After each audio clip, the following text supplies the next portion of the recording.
Welcome to gossip tree. Vyasa Mahabharatam ఆధారంగా చెప్పుకునే అరణ్యపర్వ కథలోకి స్వాగతం. ఇంతకుముందు ఎపిసోడ్లో ధర్మరాజు మార్కండేయ మహర్షి రావటంతో ఆయన్ని ఎన్నో ప్రశ్నలు అడిగి సమాధానాలు తెలుసుకునే పనిలో ఉండటాన్ని విన్నాం.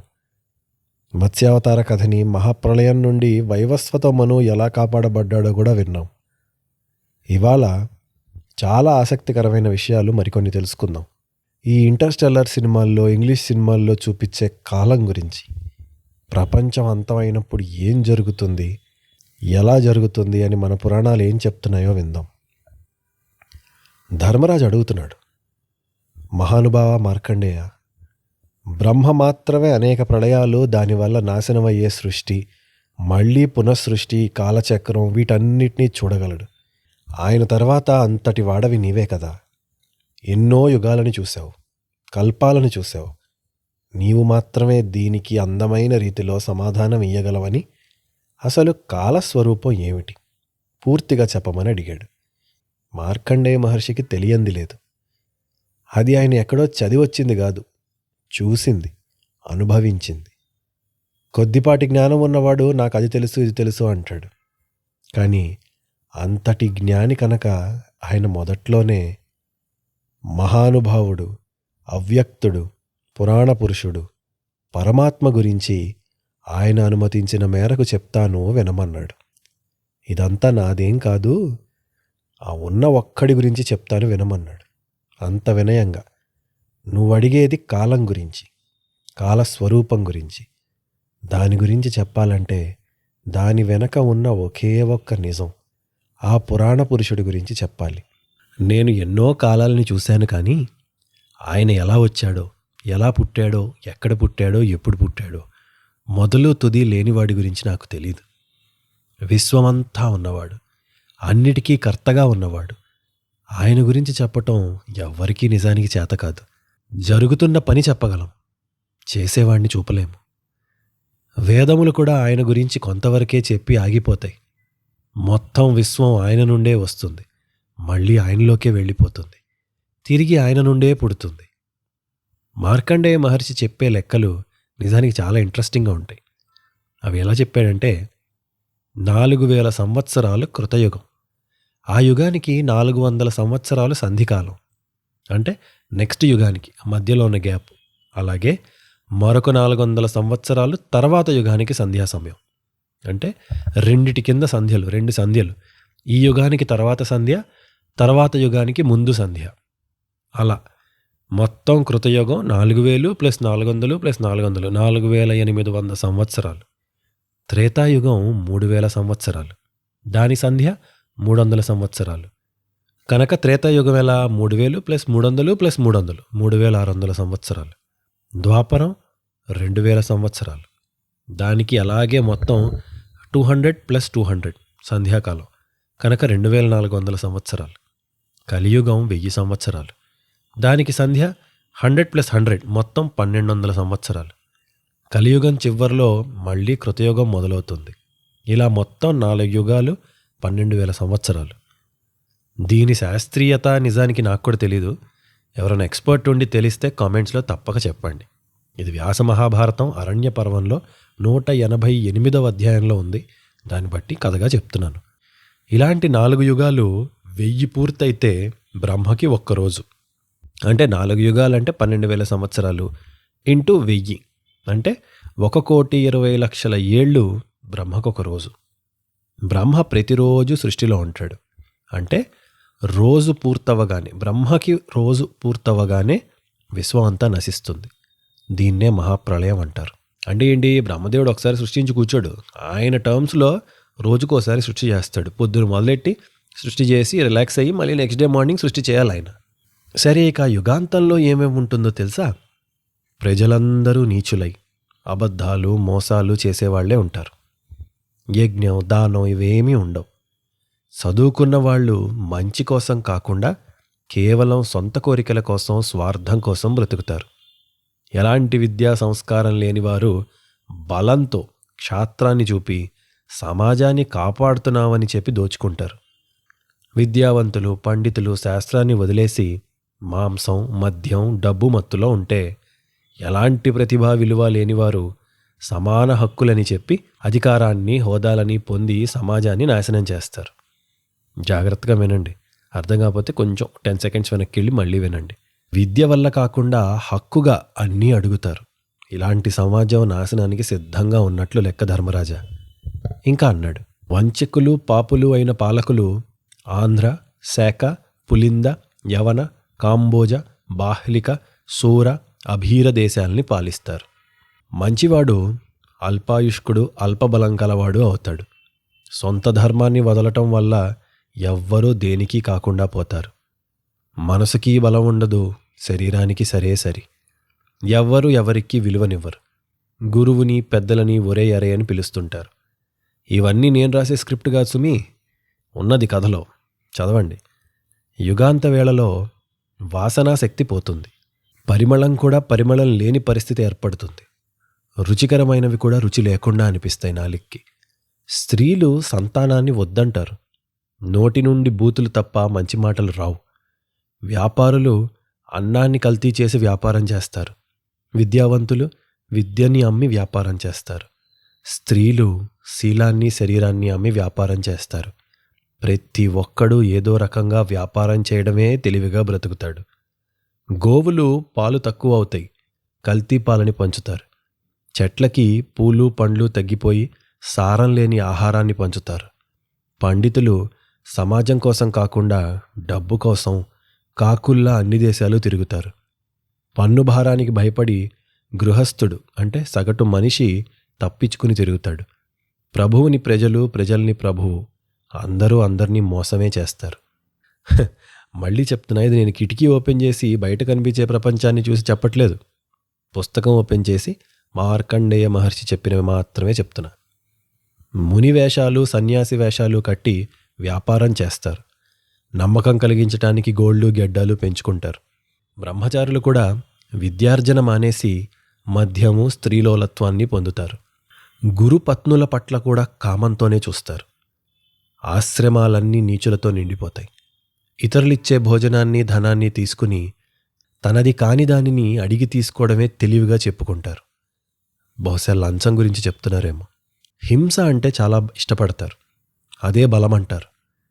నిజంగా ధర్మాన్ని పట్టినవాడు పూర్తిగా నలిగిపోతాడు. లోకం చూపే కపటనీతికి, తెలివికి తట్టుకోలేక కుమిలిపోతాడు. దరిద్రులుగా, చేతగాని వారుగా చూడబడతారు. ఇంకా చెప్పాడు. ఇప్పుడు చెప్పబోయేది జాగ్రత్తగా వినండి. దీన్ని మీరు ఎలా అర్థం చేసుకుంటున్నారో కమెంట్స్లో చెప్పండి. ధర్మభ్రష్టులు ఊళ్ళలోకి వెళ్ళి స్థావరాలు ఏర్పరచుకుని జనాన్ని పిలిచి ధర్మం నుండి తప్పుకోమని, అది నిజం కాదని మోసం చేసి మభ్యపెట్టి మారుస్తారు. ఇంకా అన్నాడు, తీసుకున్న డబ్బుని తిరిగి ఇవ్వరెవరు, చేసిన సాయాన్ని మర్చిపోతారు. వీటన్నిటిని బతకనేర్చినతనంగా చెప్పుకుంటారు. స్త్రీలు 7-8 సంవత్సరాల వయసులోనే గర్భాన్ని దాల్చొచ్చు. 16 సంవత్సరాలకే జనాలకి జుట్టు నెరుస్తుంది. ఆయువు తగ్గి యువకులే ముసలివారుగా ఉంటారు. స్త్రీలు యోగ్యులైన భర్తల్ని మోసగించి పరాయి వారితో నచ్చిన వారని చెప్పి వ్యభిచరిస్తారు. గొప్ప స్త్రీలు, మంచి నడవడి కలవారు కూడా బలహీనులై భార్య భర్తని, భర్త భార్యని మోసం చేసేలా బతుకుతారు. ఇలా పూర్తిగా అయిపోతున్న వేళ అనావృష్టి వస్తుంది. అంటే ఫ్యామిన్, కరువు. దానితో అల్పశక్తి ఉన్నవారు చాలామంది చనిపోతారు. ఇప్పుడు ఇలాంటి పరిస్థితులు వచ్చినాక యాజ్ అ కాన్సిక్వెన్స్ సమాజంలో ఫ్యామిన్ వస్తుంది, కరువు. ఆ కరువు వల్ల ఏమవుతుంది, బలహీనంగా ఉన్నవాళ్ళు చనిపోతారు. అప్పుడు 7 సూర్యులు వచ్చి నదుల్లో ఉన్న నీటినంతా తాగేస్తారు. వేడి పెరిగిపోయి చుక్క నీరుండదు. గడ్డి భస్మమైపోతుంది. సంవర్తకం అనే అగ్ని భూమిలోని అడవులనన్నిటినీ కాల్చేస్తుంది. గాలిని విషం చేస్తుంది. ఆ విషపు గాలులు కొన్ని వేల ఎకరాల భూమిపై ఉన్న ప్రాణాన్ని మొత్తం నాశనం చేస్తుంది. అలా ఆ సంవర్తకాగ్ని దేవ, అసుర, గంధర్వ జాతులన్నిటినీ కూడా నాశనం చేస్తుంది. అప్పుడు ఆకాశంలో దట్టమైన నల్లటి మేఘాలు కమ్ముకుంటాయి. మరంత వేడితో అంతా వాటర్ అంతా ఆవిరైపోయింది కదా. ఇప్పుడు ఎవాపరేషన్ అయ్యి మబ్బులు కమ్ముని మేఘాలు కమ్ముకున్నాయి. ఆ కమ్ముకున్న మేఘాలు ఉరుములు కూడి కుండపోత విషపు వర్షం కురుస్తుంది. మొత్తం భూమంతా ఆ నీటితోనే నిండిపోతుంది. ఆ అగ్ని చల్లారుతుంది, కానీ ఆ వర్షంతో నేల జలమయమవుతుంది. సముద్రం హద్దులను అతిక్రమించి పర్వతాల కంటే ఎత్తులేస్తుంది. భూమి మొత్తం నీట మునిగిపోతుంది. ప్రాంతం ప్రాణం మొత్తం పోగొట్టుకుంటుంది. జంతువులు లేవు, మానవులు లేనే లేరు. ప్రాణులు లేరు, జీవులు లేరు. చెట్లు లేవు, పుట్టలు లేవు, ఏమీ లేవు. అంతా జలమయం. ఇదంతా ఏంటంటే ఆయన మరి మార్కండేయ మహర్షి ఎన్నో కల్పాంతాలు యుగాంతాలు చూశాడు కదా. సో ఆ సైకిల్స్లో ఎండ్లో ఏమవుతుందో చెప్తున్నాడు. అలాంటి జలంలో నేను ఈదుతూ వెతుక్కుంటూ వెళ్ళా. వన్ ఆఫ్ ద టైమ్స్ ఇలా చాలాసార్లు చూశాడు ఆయన. ఒకసారి మొదటిసారి బహుశా ఈదుతూ వెతుక్కుంటూ వెళ్ళాడు ఆ జలంలో. ఆయన ఇదివరకు చూసిన ప్రళయాన్ని చెప్తున్నాడు. ఎక్కడా ఆగటానికి ఆశ్రయం లేదు, ఒడ్డన్నది లేదు. చాలా చాలా రోజులకి ఒకనాడు ఒక మర్రి చెట్టు కనిపించింది. ఆ మర్రి చెట్టుకు ఒక విశాలంగా విస్తరించున్న కొమ్మ మీద ఓ పచ్చటి పరుపు పరుచుకుని దానిపై ఒక బాలుడున్నాడు. ఆ బాలుని చూశాను. వికసించిన తామర రేకువల్లాంటి కళ్ళతో ఉన్నాడు. లోకమంతా నశిస్తే ఈ బాలుడెవడు అనుకున్నాను. ధర్మరాజా, నేను భూత భవిష్యత్ వర్తమాన కాలాలు తెలిసిన వాణ్ణి కదా. అయినా కూడా ఆ బాలుడెవడో నాకైతే అంతు చిక్కలేదు. ఈలోగా ఆ బాలుడే నాతో అన్నాడు, మార్కండేయ, అలిసిపోయి ఉన్నావు, రా నా పక్కన కూర్చో. అలా అనగానే ఎందుకో నాకు అసలు ఈ మానవ జన్మ పట్లే విముఖత కలిగింది. సరేనని దగ్గరికి వెళ్ళా. అతను నవ్వుతూ నన్ను తనలోకి తీసేసుకున్నాడు. తన నోటిలో ప్రవేశించాను. అతని ఉదరంలోకి వెళ్ళానంటే కడుపులోకి వెళ్ళాడు. అక్కడ సమస్త పృథివీ అంటే మునిగిపోయిన పృథివీ అంతా, నగరాలు, దేశాలు ఇవన్నీ కూడా నిండిపోయి కనిపించింది. నదులు, పర్వతాలు, చెట్లు, జంతువులు అన్నీ ఉన్నాయి. రత్నాలు, బంగారం అన్నీ, సూర్యుడు, చంద్రుడు అన్నీ ఉన్నాయి. మనుషులున్నారు. అసలు మరొక ప్రపంచమే ఉంది ఆయన లోపల. దేవతలు, దేవేంద్రుడు కూడా ఉన్నారు. నేను ఆయన ఉదరంలో, ఆ లోకంలో, ఆ ప్రపంచంలో అనేక సంవత్సరాలు తిరిగా. సరే, ఇక బయటికి రావాలని శాస్త్రోక్తితో శరణు కోరా. పూజ చేశానమాట ఆయనకి. వాయువేగంతో అతని నోట్లోండి మళ్ళీ బయటకొచ్చా. ఎర్రగా మెరిసిపోతున్న ఆ బాలుడిని చూశా. ఆయన నాకు కొత్తగా కనిపించాడు. ఆయనే పుండరీకాక్షుడని, వటపత్ర సాయి అని అర్థమైంది నాకు. అంటే వటపత్ర సాయి అంటే షిరిడి సాయిబాబా కాదు, అంటే పరమాత్మ ఆయనే. ఆయనకి వేరే ఫామ్, షేప్, సైజ్ ఇవన్నీ మనం పెట్టుకునేవి. ఆయనకు అప్పుడు ఆ ఫామ్లో కనిపించాడు. మార్కండేయుడు చెప్తూ అన్నాడు, నేను జిజ్ఞాసతో ఆయన్ని అడిగాను, నీ గురించి తెలుసుకోవాలనుంది, చెప్పవాయా అని. అప్పుడు ఆయన, మార్కండేయ, ఈ జలాలకి నేను నారా అని పేరు పెట్టాను. అందుకే ఇందులో ఉంటాను కనుక నేను నారాయణ్ణి అనుకో. మిత్రమా, బ్రాహ్మణుడివి కనుక నీకు జిజ్ఞాస ఉండటం సహజం. విను. పుట్టే ప్రతి ప్రాణం నా వల్లే, చనిపోయాక నాలోకే. నాకే బ్రహ్మని, విష్ణువని, మహేశ్వరుడని పేర్లు. ఇంద్రుణ్ణి నేనే, యముణ్ణి నేనే, కుబేరుణ్ణి నేనే, అగ్నిని నేనే, ప్రజాపతి నేనే, యజ్ఞస్వరూపాన్ని నేనే. అగ్ని నా ముఖం, భూమి నా పాదాలు, సూర్యచంద్రులు నా నేత్రాలు, ఆకాశం నా తల, దిక్కులు నా చెవులు, నా స్వేదం అంటే చెమట నుండి పుట్టేవే నీళ్లు, విశ్వం నా శరీరం, గాలి నా మనసు. యజ్ఞం చేసేది నేనే, నా కోసమే యజ్ఞము. గతంలో వరాహ రూపాన్ని దాల్చింది నేనే, నరసింహుణ్ణి నేనే. నా బుద్ధి వల్లనే పండితులు పుట్టారు, నా బలం వల్లనే క్షత్రియులు పుట్టారు, నా తెలివి వల్లనే వైశ్యులు పుట్టారు, నా సామర్థ్యంలోనే శూద్రులుంటారు. నా నుండే పుడతారందరూ, నాలోకే చేరతారు చివరికి. ప్రతి జీవికి వృత్తి నేనే, ప్రవృత్తి నేనే, శక్తి నేనే, యుక్తి నేనే. ఎవరు ఏ పని చేసినా అది నా కోసమే, నన్ను చేరటానికి.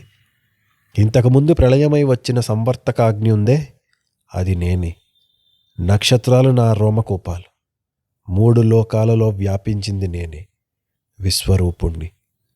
ఇలా చెప్పాడు. చెప్పి మాయమైపోయాడు. ధర్మరాజా, ఆఖరుగా ఒక విషయం అని కృష్ణుడి వైపు తిరిగాడు. నేను ఆనాడు చూసిన పుండరీకాక్షుడే ఈనాడు నీ బంధువైన కృష్ణుడు అని ఆయనకి నమస్కరించాడు. అంటే ఇంత చెప్పి ఆయన ఎవడో కాదు, అదిగో నీ పక్కనుంది ఆయనే అన్నాడు. కృష్ణుడు అప్పటికి కళ్ళు మూసుకుని చిన్నగా నవ్వుతూ ఆయన తన గురించి తానే వింటున్నాడు కదా, చెప్తున్నావా అని నవ్వుకుంటున్నాడు. ఒక్కసారి అందరూ తన్మయత్వంతో లేచి నిలబడి ఆ కృష్ణుడికి నమస్కరించి వారి అదృష్టాన్ని తలుచుకొని గర్వపడ్డారు. మీరు విన్నారు, మార్కండేయ మహర్షి వస్తే కృష్ణుడు లేచి కాళ్ళు కడిగాడు అని విన్నారు. మార్కండేయుడు కడిగించుకున్నాడు కూడా. మరిప్పుడు ఆయనేమో కృష్ణుడు ఈశ్వరుడు అంటున్నాడు. ఏంటది? భలే విచిత్రం కదా. ఎవరి కర్తవ్యం వారిది, ఎవరి ధర్మం వారిది. మనిషి రూపంలో ఉన్నాక దేనికి చేయాల్సింది చేయాలంతే, ఆ డ్రామా చేయాలి. బట్ ఎవరేంటో అందరికీ తెలుసు. సరే, కృష్ణుడు అప్పుడు మార్కండేయ మునీంద్ర, ధర్మరాజు మనసులో బహుశా మరొక ప్రశ్న ఉంది. ఏంటంటే, రేపతను పాలించబోయే సమాజం, అందులోని ప్రజలు ఎలా ఉండబోతున్నారు, అసలు పరిస్థితులు ఎలా ఉంటాయి, కుతూహలంగా ఉంది ఆయనకి. సో ఇంకాస్త చెప్పండి. కలి సమీపిస్తున్నాడు కనుక ఆ లక్షణాలని ఇంకా వివరంగా ఇంకొంచెం చెప్పండి అన్నాడు. రానున్న కాలం కూడా ఎలా ఉండబోతుందని అడిగాడు. మార్కండేయుడు అప్పుడు మళ్ళీ కంటిన్యూ చేశాడు, ఇంకొంచెం వివరం చెప్పాడు. కలి ప్రభావం పెరిగే కొద్దీ జనుల ప్రవర్తన, ఆహారాలు, వస్త్రధారణ, బుద్ధి ఎలా ఉంటాయి, కృతయుగం ఎలా వస్తుంది, అది చెప్పమన్నాడు మళ్ళీ. ధర్మరాజా, కలియుగం తామస యుగం. అధర్మం 3 పాదాల మీద ఉంటుంది కదా. మనుష్యుల ఆయుష్ చాలా తక్కువ. వీర్యము, బుద్ధి, బలం, తేజస్సు అన్నీ కూడా మామూలుగా యుగయుగానికి తగ్గుతాయి. కలియుగంలో అన్నిటికంటే తక్కువ ఉంటాయి. ఎవడికి వాడు తానే పండితుడు అనుకుంటాడు. నిజమైన పండితుల్ని ఛాందసవాదులు అంటారు, అజ్ఞానులు అంటారు, తోసేస్తారు. ఆయన ఎంత చక్కగా చెప్పారంటే మార్కండేయ మహర్షి, సమాజంలో ఏది దేని మీద ఎలా డిపెండ్ అవుతుందో చెప్తున్నాడు ఆయన. ఎక్కడికక్కడ సత్యం ఉండదు, అందుకని ఆయుష్ తగ్గుతుంది. ఉండాల్సినట్లు ఎవరు ఉండరు కదా, అందుకని ఆయుష్ తగ్గుతుంది. ఆయుష్ తగ్గటం వల్ల మనసులో ఒక తొందర ఉంటుంది, నేను ఎక్కువ కాలం బ్రతకనని. నేర్చుకోవాల్సినవి నేర్చుకోరు, అందుకని ఎలాగోలా ముందు బతికేద్దామని. తగిన విద్యని పొందరు, అందుకని. విద్యాహీనులు అవటం వల్ల లోభం. విద్య ఉండటం వల్ల ఏమవుతుంది? అతిపెద్ద ఉపయోగం లోభం, అత్యాస లేకపోవటం. ఎందుకంటే విద్య ఉండటం వల్ల ఏంటంటే, ఏది నిజమైన ఆస్తి, ఏది జ్ఞానం, వస్తువులు, డబ్బు, వీటి పరిస్థితి ఏంటి, వీటి ప్లేస్ ఏంటి జీవితంలో అని కరెక్ట్ తెలుసుకోవడం. సరైన విద్య ఎప్పుడైతే ఉండదో, అవి ఉండదు, ఆ నాలెడ్జ్ ఉండదు. అందుకని లోభం అవుతుంది, లోభం పెరుగుతుంది. లోభం ఉంటే నాకే అన్నీ కావాలంటారు, అందుకని గొడవలు వస్తాయి. ధర్మరాజా, ఆ దుర్యోధనుడి పరిస్థితి అదే కదా అన్నాడు. గోసంపద నశిస్తుంది, పశువులన్నీ యథేచ్ఛగా వేటాడి తింటారు, దాంతో గొర్రెల నుండి పాలు తాగుతారు. అందరూ నాస్తికులై అదే విద్య అంటారు. శ్రాద్ధకర్మల్లో కొడుక్కి తండ్రి భోక్త అవుతాడు, అంటే పిల్లలే ముందు చనిపోతారు. కొడుకు తండ్రిని, తండ్రి కొడుకుని చంపిన ఆత్మకి అవేమీ అంటవులే అని ఒక పిచ్చి వేదాంతం వాడతారు. దీనుల ధనాన్ని, విధవల ధనాన్ని దోచేసుకోవటం సర్వసాధారణం అయిపోతుంది. రాజులు లేక నాయకులు ఒకరినొకరు రెచ్చగొట్టుకుంటారు, యుద్ధానికి ప్రేరేపించుకుంటారు. ప్రజల్ని వదిలేసి రాజులు పారిపోతారు. ప్రజల్ని రక్షించే రాజులు ఎవరు ఉండరు. వారికి దండించటం మాత్రమే, పాలించటం, ప్రేమించడం చేత కాదు. రాజులే మంచివాళ్ల భార్యల్ని, సొమ్ముల్ని దోచుకుంటారు. కన్యలెవ్వరికీ దొరకరు. ఎవరికి నచ్చిన వారితో వారు వెళ్ళిపోతారు. లోపలున్న విషయం కన్నా పైకి కనిపించేదే గొప్ప అవుతుంది. దాంతో పిరికివాడు ధైర్యవంతుడిగా, ధైర్యవంతుడు పిరికివాడుగా ఉంటాడు. గోధుమలు ఎక్కువ పండే ప్రాంతాలకు అందరూ వెళ్ళిపోతారు. స్త్రీ పురుషులు ఇద్దరికీ స్వేచ్ఛ కావాలంటారు, కానీ ఒకరి స్వేచ్ఛను ఒకరు సహించరు. ఎవ్వరు ఎవడి మాట విండు, ఎవ్వడు ఎవడికి గురువు కాదు. యుగాంతంలో మనిషి ఆయువు 16కి పడిపోతుంది, 16 ఏళ్ళు మాత్రమే. యుగాంత వేళలో ప్రాణులేవి మిగలవు ధర్మరాజా.